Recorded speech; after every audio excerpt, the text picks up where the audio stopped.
अस्सलाम वालेकुम बच्चों, कैसे हैं आप सब। I am Asim Noor, your physics teacher and you are watching my YouTube channel knowledge fiesta. Students, आज हम पयास का 2023 का टेस्ट डिस्कस करने वाले हैं। 2023 में दो टेस्ट हो रहे हैं। एक टेस्ट 8 जुलाई को हुआ था, ये उसके क्वेश्चन जो स्टूडेंट्स ने हमसे शेयर किए, मैंने सोचा कि आपसे शेयर कर लूँ उनके सोल्यूशन और डिटेल से इनके सारे कॉन्सेप्ट भी आपसे शेयर कर लूँ। और दूसरा टेस्ट इंशाल्लाह 30 जुलाई को होने वाला है। उससे पहले पहले मेरी कोशिश है कि मैं जितने क्वेश्चन मुझे मिले हैं और जिस तरह से मिले हैं, स्टूडेंट से मिले हैं, तो मैं ये टाइप करके आपके सामने शेयर कर रहा हूँ। तो आइए स्टार्ट करते हैं आज की डिस्कशन। पयास टेस्ट 2023 से 27 सेशन। और स्टूडेंट्स, पयास पे नेगेटिव मार्किंग नहीं है, पहले हुआ करती थी, अब नेगेटिव मार्किंग नहीं है। आइए स्टार्ट करते हैं। पहला सवाल है, Lyman series lies in the, बेटा लाइमन सीरीज जो होती है ना, वो अल्ट्रा वायलेट रीजन में लाई करती है, और जो बाल्मर सीरीज़ होती है वो विजिबल होती है। और इसके अलावा जो बाकी तीन सीरीज़ हैं, पास्टन सीरीज़, ब्रैकेट सीरीज़ और पिफंड सीरीज़, ये क्या होती हैं, इंफ्रारेड रीजन के अंदर पाई जाती है। ठीक है जी।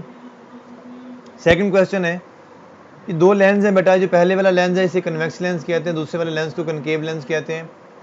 तो कन्वेक्स लेंस की प्रॉपर्टी ये याद रखिएगा, अगर ये कन्वेक्स लेंस इस तरह से है, अगर लाइट रेज पैरेलल आ रही है तो एक पॉइंट के ऊपर फोकस कर देगा वो। और अगर आपके पास कनकेव लेंस हो इस तरह से, तो कनकेव लेंस पे लाइट रेज जो पैरेलल आती हैं उनको वो इस तरह से डाइवर्ज कर देता है। कन्वेक्स लेंस कन्वर्ज करते हैं, कनकेव लेंस डाइवर्ज करते हैं। अब स्टूडेंट्स, अगर मैं इनको बैक साइड की तरफ बढ़ाऊँ ना, तो ये इधर को आके मिलती हैं, यहाँ पर आके, इसे इसका फोकस पॉइंट कहते हैं। यानी कि एक्चुअल में ये पॉइंट यहाँ पर फोकस हो नहीं रही, डाइवर्ज हो रही है, लेकिन उनको अगर मैं पीछे की तरफ एक्सटेंड करूँगा तो ये फोकस मिलेगा मुझे। ये वाला जो फोकस है ये हमारा वर्चुअल है, और जो पहले वाला फोकस था वो रियल फोकस था। ठीक है, ये फ़र्क है रियल और वर्चुअल फोकस के अंदर। लेकिन जो फोकस है, पहली बात तो डाइवर्ज देखें, जो कनकेव लेंस है वो तो कन्वर्ज कर ही नहीं रहा लाइट रेज को, वो तो फोकस कर ही नहीं रहा एक पॉइंट के ऊपर, लेकिन उसका फोकस वर्चुअल होता है। और वर्चुअल फोकस का जो डिस्टेंस है ये वाला और ये वाला, that will be the same, अगर ये सेम मटेरियल के बने हुए हैं और सेम थिकनेस के बने हुए हैं। ठीक है, अब इसी कॉन्सेप्ट को यूज़ करते हुए हम कह सकते हैं कि कन्वेक्स लेंस और कनकेव लेंस सेम पॉइंट पर नहीं, सेम पॉइंट के ऊपर नहीं कह सकते, सेम डिस्टेंस पर फोकस करते हैं लाइट को। यानी जितने डिस्टेंस पर कन्वेक्स लेंस फोकस करता है उतने ही डिस्टेंस पर कनकेव लेंस भी फोकस करता है। लेकिन एक बात याद रखिएगा कि इसका जो कनकेव लेंस का फोकस है वो वर्चुअल है, वो रियल में नहीं है। वो ये लाइट को फोकस कर नहीं रहा, हमने पीछे को एक्सटेंड किया तो वो फोकस पॉइंट मिला हमें इसका, वरना तो ये किसी भी पॉइंट पे फोकस नहीं करता, लाइट रेज को डाइवर्ज करता जा रहा है, तो लाइट कहीं पे भी नहीं मिलेगी आपको। उसकी ऑप्शन जो मेरे हिसाब से बनती थी वो Charlie, it focus is the light rays at the same distance as first. एक हिसाब से इसके डेल्टा ऑप्शन भी बन सकता है। Delta option in that sense के वह जो आपके पास होता है कनकेव लेंस, ये लाइट को फोकस करता ही नहीं है, ये तो एक वर्चुअल फोकस होता है इसके ऊपर, जब खुद बनाते हैं, तो नन ऑफ अबव भी हो सकता है। लेकिन मेरे हिसाब से इसका बेस्ट ऑप्शन बनता था चार्ली। ठीक है जी। अल्फा बीटा को भी देखते हैं। It helps to focus the light rays at a point much closer than the first lens only. पहला लेंस कन्वेक्स है, उससे क्लोजर नहीं करेगा, वो उससे उसके बराबर ही करेगा। It focus the light rays at a point far away as compare to the first lens only. अच्छा, बीटा ऑप्शन तो नहीं बन सकता क्योंकि ये फोकस होता ही नहीं है, लाइट रेज तो डाइवर्ज करती चली जा रही हैं। तो मेरे हिसाब से इसका आंसर बनता है बेहतरीन चार्ली। लेकिन अगर आपका लगता है कि मेरा आंसर गलत है, आप मुझे कमेंट में लाजमी बताएं, मैं आपके आंसर को लाजमी चेक करूंगा विद रीज़न। लेकिन मेरे हिसाब से बेस्ट आंसर बनता है चार्ली। क्वेश्चन नंबर 3 है, what happens to an atom when it emits photon. बेटा फोटोन कब एमिट होता है, अगर एटम के अंदर इलेक्ट्रॉन्स हैं, ये न्यूक्लियस है, सॉरी ऑर्बिट्स हैं ये वाले, अगर इलेक्ट्रॉन हायर ऑर्बिट से लोअर ऑर्बिट में आएगा तो यहाँ से एक एनर्जी एमिट करेगा। तो इलेक्ट्रॉन के हाई ऑर्बिट से लोअर ऑर्बिट में आने का मतलब है कि एटम एक्साइटेड स्टेट में, ग्राउंड स्टेट में आ रहा है या लोअर स्टेट के अंदर आ रहा है, तो फोटोन एमिट करेगा। So atom comes to the lower energy state, तो उसकी एनर्जी क्या होगी, वो अमिट करेगा। क्वेश्चन नंबर 4 है the unit tesla metre square per second are equivalent to. बेटा tesla metre square per second, आप देखें टेस्ला यूनिट किसका होता है, बी का, बी, और मीटर किसका होता है, मीटर स्क्वायर एरिया का, ओवर टाइम, एस किसका होता है, टाइम का। ये बी ए फ्लक्स का फॉर्मूला है, फाई ओवर टी। तो ये क्या बन गया, rate of change of flux, rate of change of flux. आप एक फार्मूला जानते हैं फैराडेज लॉ के अंदर, E is equal to N delta phi upon delta T minus sign. तो E और डेल्टा फाई और डेल्टा टी प्रोपोर्शनल है, एन का कोई यूनिट नहीं है। जो delta phi over delta T के यूनिट्स होंगे वही E के यूनिट्स होंगे। Delta phi over delta T के यूनिट्स हैं टेस्ला मीटर स्क्वायर या वेबर पर सेकेंड, और that is equal to E के यूनिट क्या है, इसके यूनिट्स होते हैं वोल्ट, और इसके मैंने अभी बता दिया tesla metre square per second, इसका मतलब ये वोल्ट के इक्वल है, that is the Charlie option. Question 5 है the dimension of pressure are same as. Pressure की डायमेंशन क्या होती हैं, एम, यूनिट्स निकाल लें बेशक डायमेंशन निकाल लें। प्रेशर के डायमेंशन होंगी एम एल -1 टी -2। ये हैं प्रेशर की डायमेंशंस। कैसे निकलती हैं, आप देख लें न्यूटन पर मीटर स्क्वायर इसका यूनिट होता है, और ये बन जाता है किलोग्राम पर मीटर पर सेकंड स्क्वायर, अगर न्यूटन को किलोग्राम मीटर पर सेकंड स्क्वायर लिखें तो। अच्छा, अगर मैं बात करूं एनर्जी डेंसिटी की, एनर्जी डेंसिटी होता है energy over volume, energy upon volume, बनता है जाउल पर मीटर क्यूब। अब जाउल किसके बराबर होता है, न्यूटन मीटर के, ओवर मीटर क्यूब। तो ये आगे देखिए न्यूटन पर मीटर स्क्वायर बनता है। इसका मतलब पास प्रेशर की और एनर्जी डेंसिटी के यूनिट सेम है, इसका मतलब इनकी डायमेंशन भी क्या बनेगी, सेम बनेगी, चार्ली ऑप्शन। क्वेश्चन 6 है when heat is given to the system, when heat is given to the system,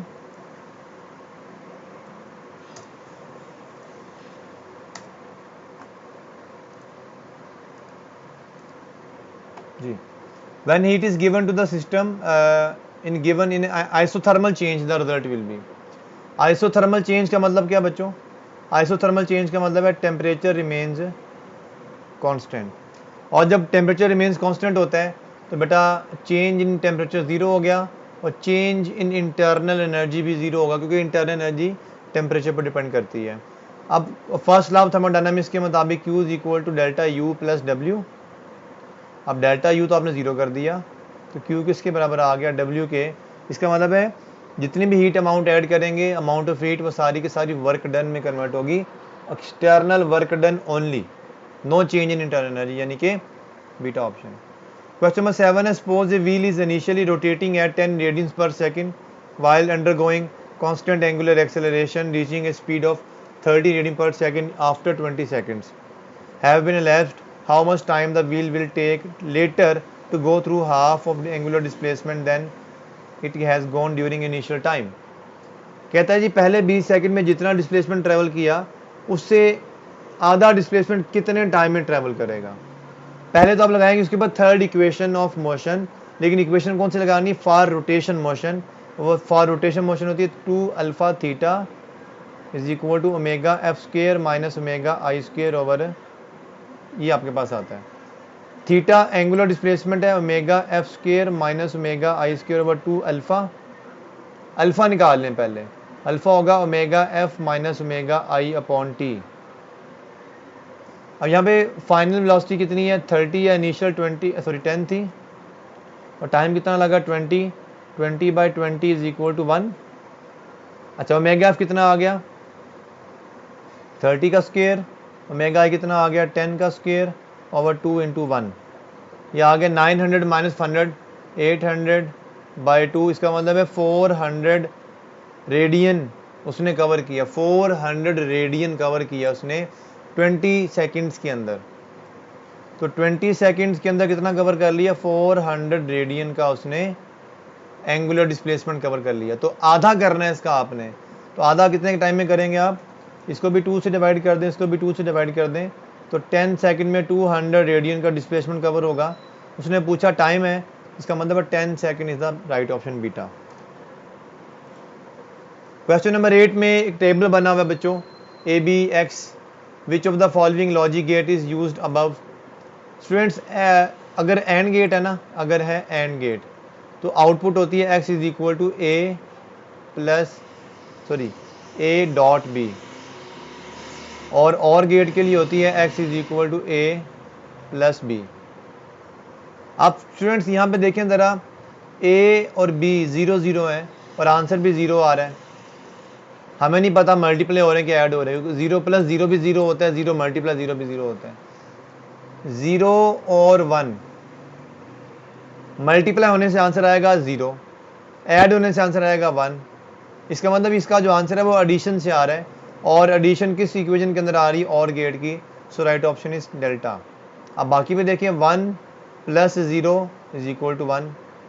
अब आप कहेंगे सर 1 प्लस 1 तो 2 होता है, 1 प्लस 1 यहाँ पे 2 आना चाहिए था। तो बेसिकली आपको पता है हम बाइनरी नंबर्स में रहते हुए बात करेंगे, और बाइनरी नंबर्स में 2 को जब हम कन्वर्ट करेंगे, 2 से डिवाइड करेंगे, 2 1 ज़ा 1, अब ये 1 आपके पास, सॉरी 0, तो ये 1 आपके पास बाकी बचेगा। तो बाइनरी नंबर्स में 0 1 भी टर्म में आंसर लिखा जाता है, और 2 का मतलब होगा 1। सो ये गेट जो था बेसिकली वो और गेट था। क्वेश्चन नंबर 9 है, the kinetic energy of the gas assuming that for a given molecule given collision time a gas molecule rebounds with the same speed after collision with the walls of container. If the speed after collision were less than the speed before collision while the duration of the collision is same, then students kinetic theory of gases के मुताबिक gas की kinetic energy की जो pressure है that is equal to force over area. Gas के pressure की बात कर रहे हैं, जो फोर्स होता है ना वो ये होता है rate of change of momentum, delta P over T. तो हम लिख सकते हैं delta P over T A. तो पी प्रेशर है और डेल्टा पी क्या है? Change in momentum, change in momentum. P pressure है और डेल्टा पी क्या है? Change in momentum. अब स्टूडेंट्स अगर चेंज इन मोमेंटम ज़्यादा होगा तो प्रेशर ज़्यादा होगा अकॉर्डिंग टू काइनेटिक थ्योरी। अगर चेंज इन मोमेंटम कम होगा तो प्रेशर क्या होगा? कम होगा। ये बात क्लियर? अच्छा, इसके बाद हमें कहते हैं जी कि पहले केस में मॉलिक्यूल जो है it rebounds with the same speed, speed same है लेकिन सिर्फ डायरेक्शन बदल गई है। तो हम इसका डेल्टा पी कैसे निकालेंगे? Final momentum minus initial momentum. Final momentum होगा माइनस एम वी क्योंकि डायरेक्शन ऑपोजिट है, इनिशियल होगा एम वी, और ये माइनस दरमियान में आ गया minus 2 M we.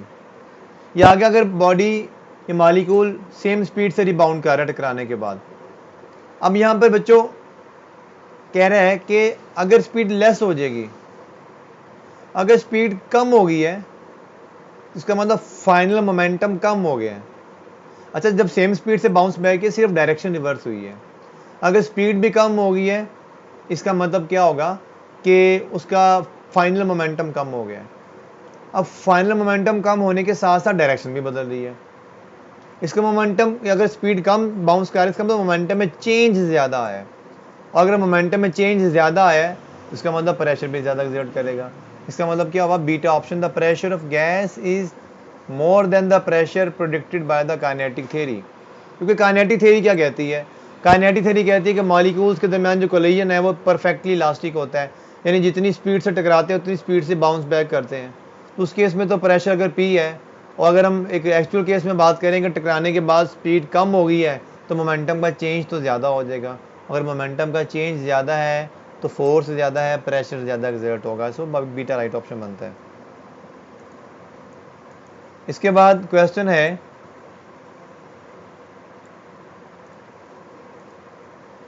a crane drops a 0.3 kg steel ball on a steel plate. The ball speed just before impact and after impact is 4.5 and 4.2 meters per second respectively. If the ball is in contact with the plate for 0.030 second, what is the magnitude of average force that the ball exerts on the plate during impact? Exact नहीं, exert का word था basically, exact miss type हो गया। अच्छा बेटे, यहाँ पे impulse का फॉर्मूला क्या होता है? फोर्स मल्टीप्लाई टी, और आप जानते हैं फोर्स मल्टीप्लाई टी जो होता है वो चेंज इन मोमेंटम के इक्वल होता है। Impulse is equal to change in momentum. हम इसको लिख सकते हैं force multiply time is equal to M V F minus M V I, final momentum minus initial momentum. इसे लिख लें, एम कॉमन ले लें, V F minus V I upon T. Values put करें, मैथ कितना है 0.30, फाइनल कितनी स्पीड है 4.2, इनिशियल कितनी थी 4.5, ओवर टाइम कितना है 0.030। आप अपने कैलकुलेटर से आंसर कंफर्म कर लें। मैंने कंफर्म किया था तो मेरे पास आंसर आया था चार्ली। इसको आपने कैलकुलेटर से सॉल्व करना है क्योंकि पयास के टेस्ट में सिंपल कैलकुलेटर अलाउड है। सो आप इसको सिंप्लीफाई कर लें, 3 न्यूटन आंसर आ जाएगा। इसके बाद क्वेश्चन 11 है, after the emission of an alpha particle and beta particle from uranium 292 to 38 the number of alpha neutrons in the daughter nucleus. But आप फर्ज कर लो ये यूरेनियम न्यूक्लियस है 92 to 38, अगर तो ये अल्फा डिके करे अल्फा, तो इसके बाद जो भी न्यूक्लियस बनेगा, लेट्स सपोज एक्स बनता है, उसका एटॉमिक नंबर 82 हो जाएगा, 2 कम कर देंगे, और मैस नंबर कितना कम कर देंगे 4, 234। अल्फा डिके में 4 कम होता है मैस, 2 कम होता है एटॉमिक नंबर। उसके बाद डिके कर दिया बीटा। अच्छा, 2 ऑप्शन देता हूँ मैं, अगर तो बीटा पॉजिटिव डिके है, क्योंकि 2 डिके होते हैं, या तो बीटा पॉजिटिव होता है, एक बीटा नेगेटिव होता है। अगर तो बीटा पॉजिटिव डिके की है तो बेटा बीटा पॉजिटिव डिके में एटॉमिक नंबर 1 कम हो जाता है, और ये बनेगा, फर्ज कर लें वाई बनता है, इसका मैस नंबर सेम रहेगा, एटॉमिक नंबर 82 की बजाय 81 हो जाएगा। अगर बीटा नेगेटिव डिके होता है तो फिर वाई बनेगा, मैस नंबर चेंज नहीं होगा, एटॉमिक नंबर 1 ज़्यादा हो जाएगा। तो बीटा नेगेटिव डिके में एटॉमिक नंबर 1 ज़्यादा हो जाता है, बीटा पॉजिटिव में एटॉमिक नंबर 1 कम हो जाता है। अब बेटा तवज्जो से बात सुनिए जो मैं बात बताने लगा हूँ। जब अल्फा पार्टिकल निकलता है, अल्फा पार्टिकल में 2 प्रोटॉन और 2 न्यूट्रॉन निकलते हैं, टोटल 4 पार्टिकल बाहर आते हैं मिलके कंबाइंड फॉर्म में, न्यूक्लियस की फॉर्म में। उसमें 2 प्रोटॉन होते हैं, 2 न्यूट्रॉन होते हैं, जिसकी वजह से टोटल 4 की कमी आ जाती है। ऊपर के नंबर से नीचे में से 2 कम हो जाते हैं, 2 के नीचे वाले प्रोटॉन्स होते हैं। 2 न्यूट्रॉन तो ऐसे कम हो गए अल्फा डिके से, ठीक है। उसके बाद अगर बीटा पॉजिटिव डिके हुआ है ना, बीटा पॉजिटिव डिके में एक प्रोटॉन न्यूट्रॉन में कन्वर्ट हो जाता है। क्या होता है? बीटा पॉजिटिव में प्रोटॉन न्यूट्रॉन में कन्वर्ट हो जाता है, जिसकी वजह से एक न्यूट्रॉन ज़्यादा हो जाता है और प्रोटॉन एक कम हो जाता है, ठीक है। बीटा पॉजिटिव में कह रहा हूँ बात में, प्रोटॉन किस में बदल जाते हैं, कन्वर्ट्स इनटू न्यूट्रॉन। और बीटा नेगेटिव में पता क्या होता है, न्यूट्रॉन कन्वर्ट होता है प्रोटॉन के अंदर। अब सुने ज़रा, अगर मैं कह लूँ अल्फा डिके हुआ है तो इसका मतलब न्यूक्लियस में से 2 न्यूट्रॉन, क्योंकि न्यूट्रॉन्स की बात की जा रही है, सिर्फ न्यूट्रॉन्स के बारे में पूछा है उसने। अल्फा डिके में 2 न्यूट्रॉन निकल गए, ठीक है। जब बीटा डिके हुआ तो एक प्रोटॉन एक न्यूट्रॉन में बदल गया, अगर तो बीटा पॉजिटिव है तो 2 निकले थे, 2 कम हो गए थे, लेकिन एक प्रोटॉन न्यूट्रॉन में कन्वर्ट होने से 1 की कमी होगी सिर्फ, यानी 1 ज़्यादा हो गया वापस। अगर बीटा नेगेटिव डिके हुआ तो फिर क्या हुआ होगा, फिर न्यूट्रॉन प्रोटॉन में कन्वर्ट हुआ होगा, इसका मतलब 2 पहले निकल गए थे, 1 और कम हो गया है, तो 3 की कमी आई है। अब देखें ज़रा इसमें न्यूट्रॉन है कितने। यूरेनियम में न्यूट्रॉन है, टोटल पार्टिकल 238 है, उसमें से 92 माइनस कर दें आप, 238 माइनस 92 कितना बनता है, ये 143 बनता है मेरे ख्याल में, मैं कंफर्म कर देता हूँ मेरा। ये बनता है 238 माइनस 143, सॉरी 238 माइनस 92, 146 बनता है, सॉरी। अब ये तो हो गया ओरिजिनल न्यूक्लियस, इसमें 2 न्यूट्रॉन कम कर दें, ये न्यूट्रॉन है, कितने आगे 146। अल्फा डिके में 2 कम कर दें, कितने कितने बचे 144। अगर बीटा डिके हुआ है, बीटा डिके का मतलब बीटा नेगेटिव होता है, तो एक और कम हो जाएगा, -1 कर दें 143। अब ये ऑप्शन में नहीं है, बच्चे ने जो सवाल शेयर किया मेरे से उसमें ये ऑप्शन थी। अब मुझे नहीं पता पेपर में एग्जैक्टली ऑप्शंस क्या थे, क्योंकि बच्चों ने सवाल शेयर किया उसके मुताबिक मैं लेकर चल रहा हूँ इसको। 143 का ऑप्शन तो नहीं है, लेकिन अगर मैं साथ ये भी देखूँ कि बीटा पॉजिटिव डिके भी तो देखा जा सकता है, तो बीटा पॉजिटिव डिके में प्रोटॉन न्यूट्रॉन में कन्वर्ट होने की वजह से एक प्रोटॉन प्लस होगा, तो यहाँ पे प्लस कर देंगे, तो क्या हो जाएगा 145, जो कि ऑप्शन में है, इसलिए मैंने अल्फा ऑप्शन को टिक किया है इन ऑप्शंस के मुताबिक। अगर 143 की ऑप्शन होती तो नो डाउट फिर वही ऑप्शन ठीक होती, क्योंकि बीटा डिके का मतलब होता है बीटा नेगेटिव, बीटा पॉजिटिव को मेंशन करता है, फिलहाल मेंशन नहीं किया गया और ऑप्शंस भी मैच नहीं कर रही, इसलिए हमने क्या किया, इसको पॉजिटिव के हिसाब से आंसर लगा लिया।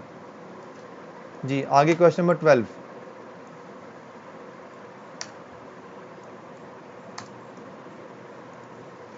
A string of linear density 1.5 gram per meter is under a tension of 20 Newton. What should be its length if its fundamental resonance frequency is?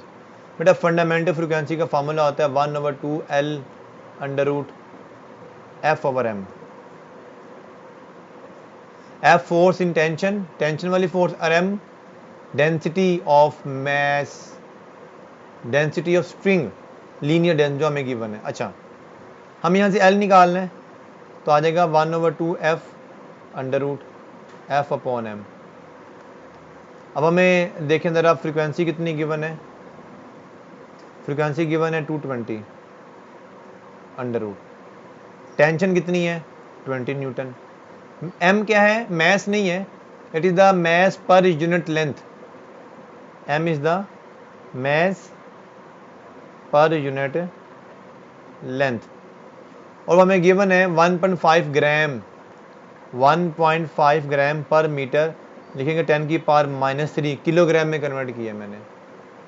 अब बेटा आप इसको सिंप्लीफाई कर लें तो नियरेस्ट आंसर आ रहा है 0.26, that is the alpha option. Calculator से सिंप्लीफाई करना है आपको। अब जी 13 है, A lens with focal length 5 cm is used as a magnifying glass to obtain maximum magnification. How far in front of lens should be object should be placed? बेटा magnifying glass का मतलब होता है microscope, simple microscope. Simple microscope की 2 magnification होती हैं, पहली D/F, अगर तो इमेज का डिस्टेंस इन्फिनिटी हो, और 1 + D/F अगर इमेज का डिस्टेंस नियर पॉइंट 25 सेंटीमीटर के बराबर हो तो। अब इसमें से देखना है ये कि मैक्सिमम मैग्निफिकेशन कौन सी, नीचे वाली मैग्निफिकेशन मैक्सिमम 1 + D/F। अब इसमें 1 प्लस, अच्छा मैग्निफिकेशन कितनी गिवन है, फोकल लेंथ गिवन है आपको, और पूछा क्या गया है डिस्टेंस कितना होगा। पहले तो मैग्निफिकेशन निकाले, मैक्सिमम कितनी बनती, 1 + D25 और 5, आंसर आ गया 6, ये मैग्निफिकेशन आ गई।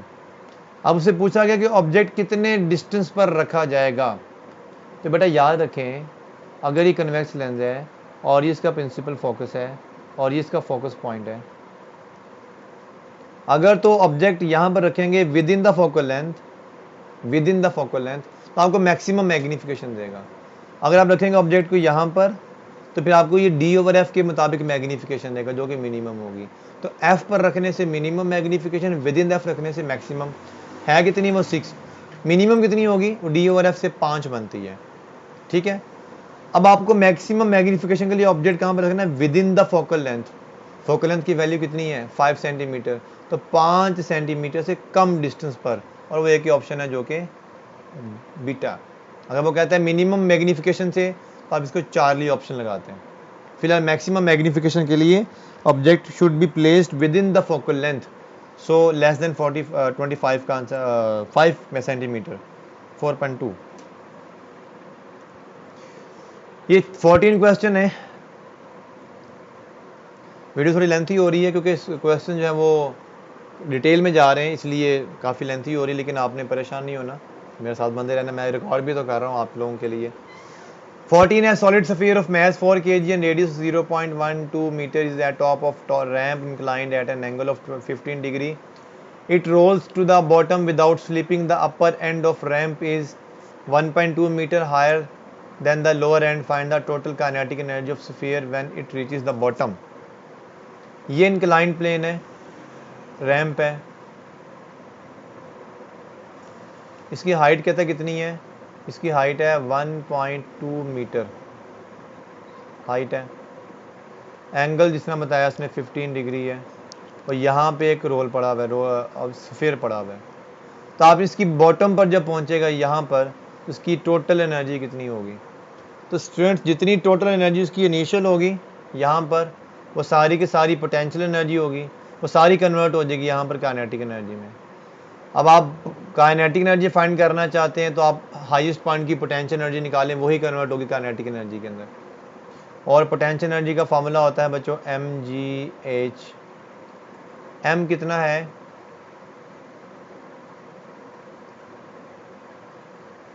4, g कितना है 10 यूज़ कर लें, h कितना है 1.2, आंसर आएगा 47। और t पता नहीं मुझे क्या ऑप्शन में t का मतलब क्या है, यहाँ पर t टेस्ला होता है वैसे यूनिट है, या t टोटल एनर्जी को शो कर रहा है, आई डोंट नो। लेकिन यहाँ पे ऑप्शन मुझे इसी तरह से मिली थी इसलिए मैंने उसके हिसाब से ये पोटेंशियल एनर्जी निकली टॉप पर, तो बॉटम पर इतनी ही काइनेटिक एनर्जी भी होगी, क्योंकि पोटेंशियल एनर्जी कन्वर्ट हो जाएगी काइनेटिक एनर्जी में। ठीक है, हाँ एक और मेथड है, आपको पता है जब बॉडी नीचे आएगी तो रोल करते हुए नीचे आ रही होगी, तो उसकी जो टोटल काइनेटिक एनर्जी होगी ना, वो kinetic energy rotational plus kinetic energy translational होगी।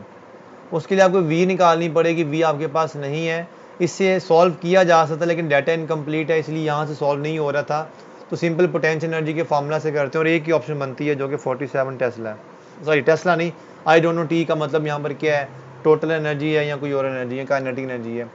बहरहाल अगर आपके पास इसमें किसी किस्म की इन्फॉर्मेशन है कि टी का मतलब ये है, आप मुझे कमेंट कीजिएगा, लाजमी आपको रिप्लाई भी करूँगा और सीखूँगा भी आपसे। ये बेटा क्वेश्चन नंबर 15 की ऑप्शन जो है ना उसमें थोड़ी सी गड़बड़ लग रही है, क्योंकि जो हमने सॉल्व किया है कोई भी ऑप्शन नहीं बनती। अब आई डोंट नो कि स्टेटमेंट में प्रॉब्लम है या डाटा में प्रॉब्लम था या ऑप्शंस में कोई बच्चे ने बताते हुए गड़बड़ कर दी है। बहरहाल मैं इसको सॉल्व कर देता हूँ, मेथड बता देता हूँ, उसके मुताबिक आंसर भी बता देता हूँ, लेकिन ऑप्शन में जो गिवन है ऑप्शंस उनमें से कोई भी आंसर नहीं बनता जो हम निकालेंगे अभी। सवाल की स्टेटमेंट को समझ लें ज़रा। कहता है एक ब्लॉक है जो कि एक सरफेस पे पड़ा हुआ है इस तरह से। अब आपको पता है इस पर कितनी फोर्स लगेंगी, वेट इसका डाउनवर्ड लगेगा mg, नॉर्मल फोर्स ऊपर की तरफ होगी, फोर्स ऑफ फ्रिक्शन किधर को होगी, ऑपोजिट f। कहते हैं आपने यहाँ पे फोर्स लगाई है, कितनी फोर्स लगाई है, फोर्स ऑफ फ्रिक्शन तो गिवन है, ये देखें 0.3 न्यूटन, और मैस भी गिवन है, सॉरी ये क्वेश्चन नहीं है, ऊपर वाला क्वेश्चन था। एंगल अच्छा 35 एंगल का मतलब क्या, इसने कहता फोर्स लगाई नीचे की तरफ, हमने यहाँ से फोर्स लग रही है, और हॉरिजॉन्टल से ये एक्स एक्सिस से इसका एंगल आ रहा है 35 डिग्री, और ये फोर्स है, यानी आसिफ ने लीन किया हुआ है यानी झुका हुआ है और फोर्स लगा रहा है, पुश कर रहा है उसको। तो अगर यहाँ से पुश कर रहा है तो ये फोर्स इधर को आ रही है, और डाउन द एक्सिस का मतलब है नीचे एक्सिस पे 35 डिग्री बन रहा है। तो कहते हैं इसको मूव करने के लिए कम से कम कितनी फोर्स रिक्वायर्ड होगी, म्यू एस भी गिवन है। अब आपको एक बात बता दूं, मैं अब ज़्यादा डिटेल में जाऊंगा तो वो काफ़ी लेंथी सोल्यूशन हो जाएगा, आपको मैं सिंपल फार्मूला के ऊपर आके बता रहा हूँ।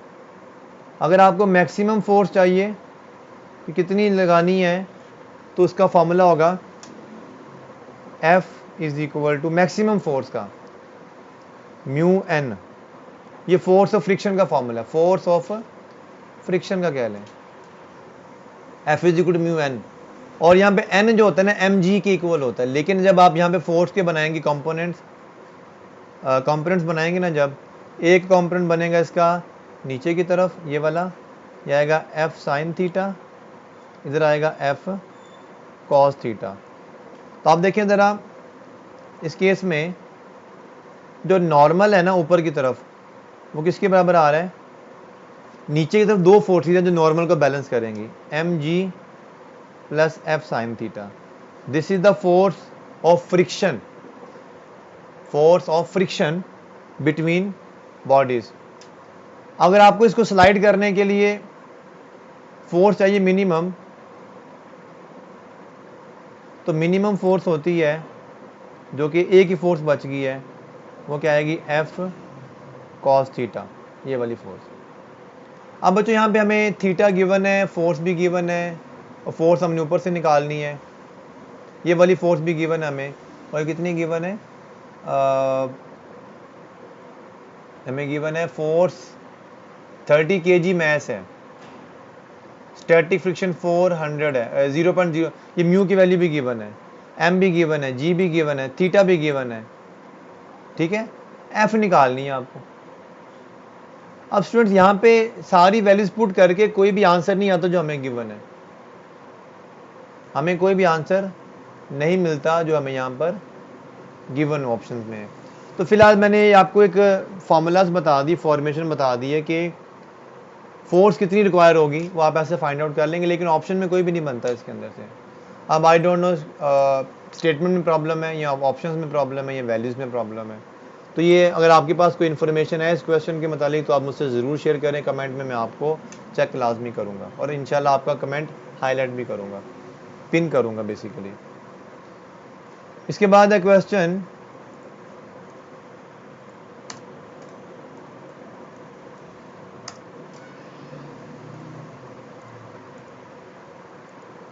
जी 17 है, ball of mass m attached at one end of a string of length L rotates in a vertical circle just fast enough to prevent the string from slacking। Slack का मतलब ढीला होना, रस्सी ढीली हुए बगैर बॉडी घूम रही है सर्कुलर पाथ पे। What is the speed of ball at bottom. अगर वर्टिकल सर्कल में घुमा रहे हैं बॉटम पर यहाँ पे, तो बेटा बॉटम पे वेलोसिटी अगर इस तरफ को है, इस वेलोसिटी का फार्मूला पता क्या होता है, स्ट्रिंग में स्लैक हुए बगैर फार्मूला होता है 3 - 2 RG cos थीटा, और थीटा क्या होगा, एंगल बिटवीन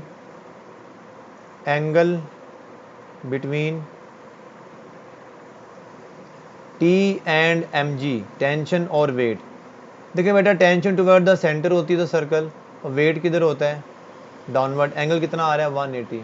आप जब इसमें cos 180 पुट करेंगे तो आंसर आएगा √5 RG। cos 180 -1 होता है, वो दरमियान वाला माइनस प्लस हो जाएगा, 3RG + 2RG 5RG। अब यहाँ पे जो रस्सी की लेंथ होगी ना बेटा, यही रेडियस बनेगा, हम लिखेंगे 5LG√। So that is the alpha option. 18 है, the ratio of electric force to the gravitation force exerted by a proton on electron in hydrogen atom is. अच्छा इसकी भी एग्जैक्ट ऑप्शन नहीं है, मैंने फिर भी 4 ही हाईलाइट किया हुआ है क्योंकि एग्जैक्ट वैल्यू होती है 3 × 10⁻39। आपको मैं इसका सोल्यूशन बताता हूँ। इलेक्ट्रिक फोर्स और ग्रेविटेशनल फोर्स की रेशियो लेनी है। इलेक्ट्रिक फोर्स का फार्मूला K(Q1Q2)/r², और ग्रेविटेशनल फोर्स का फार्मूला G(M1M2)/r²। r² से r² कैंसिल, ऊपर बचेगा K। इलेक्ट्रॉन का चार्ज भी E है, प्रोटॉन का चार्ज भी E है, G(M1M2), ऊपर आ गया KE²/G(M1M2).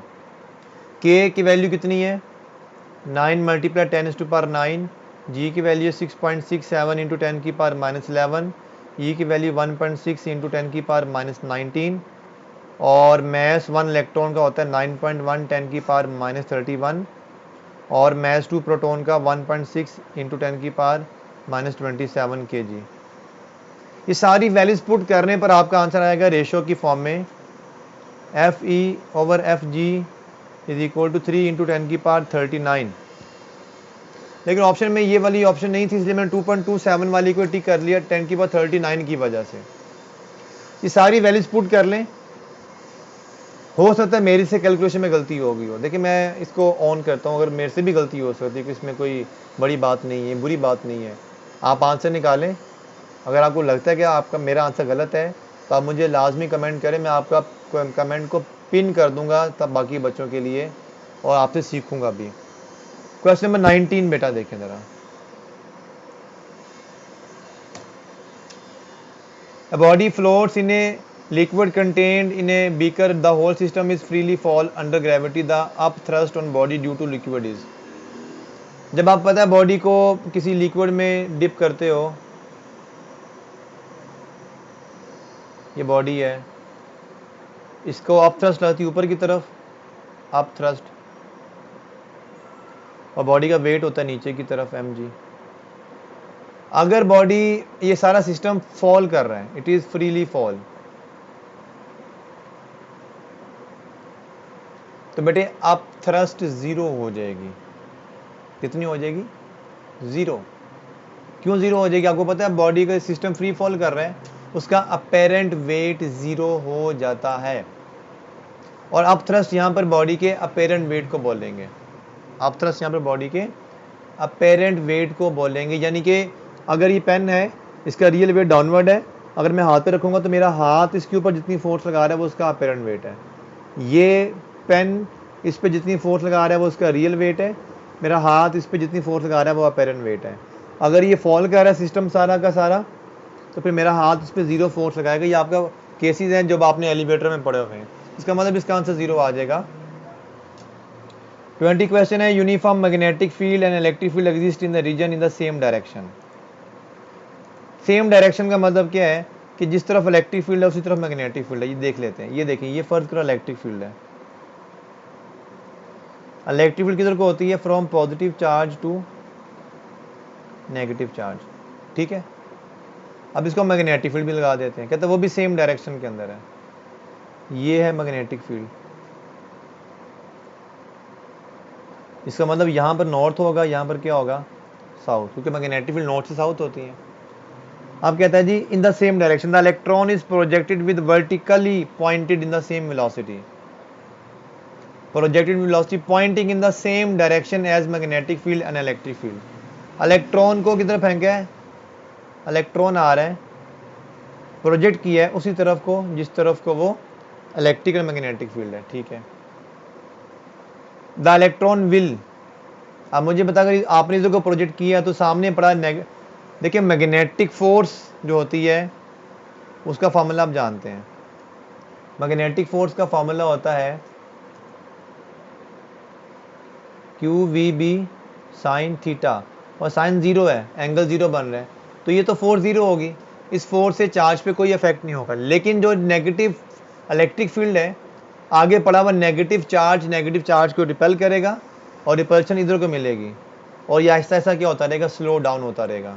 So keep moving in a same direction but its speed will decrease, क्योंकि सामने क्या पड़ा हुआ है? नेगेटिव चार्ज पड़ा हुआ है और नेगेटिव की तरफ हमने प्रोजेक्ट किया है. सो राइट ऑप्शन इज चार्ली. ये लास्ट दो क्वेश्चन मिले हमें. अच्छा, 21st क्वेश्चन की मुझे ऑप्शन ही नहीं मिली और स्टेटमेंट की कंप्लीट नहीं थी, इसलिए मैंने इसको एज इट इज लिख दिया. What is the amount of force required to stretch a steel wire of diameter given है, यंग्स मॉडल्स गिवन है. फार्मूला बता देता हूँ अगर इस तरह का सवाल आ जाए. यंग्स मॉडल्स का फार्मूला होता है FL/A डेल्टा L. एरिया को लिखा, एरिया कैसे फाइंड कर सकते हैं? आप एरिया फाइंड कर सकते हैं πr² से. डायमीटर गिवन है तो रेडियस मिल जाएगा, एरिया निकल आएगा. अब फोर्स भी नहीं गिवन, डेल्टा L भी गिवन है, नहीं डेल्टा L भी नहीं गिवन, यंग्स मॉडल्स गिवन है. तो आप इसमें से जो भी वैल्यू गिवन है और जो भी रिक्वायर्ड आप निकाल सकते हैं सिंप्लीफाई करके. ठीक है. लास्ट क्वेश्चन है. An object is placed between the concave mirrors surface and it's focal point, the image formed is. Concave mirror होता क्या बच्चों? कनकेव मिरर होता है ऐसा मिरर जिसकी इनर सरफेस क्या करती है? रिफ्लेक्ट करती है. इनर सरफेस, यहाँ से लाइट आएगी यूं, यहाँ से लाइट आएगी यूं. इनर सरफेस रिफ्लेक्ट करने वाले मिरर को कहते हैं कनकेव मिरर. और ये पॉइंट आ गया फोकस. कहते हैं ऑब्जेक्ट हमें पढ़ा हुआ है, object is place between concave mirror surface and it's focus point.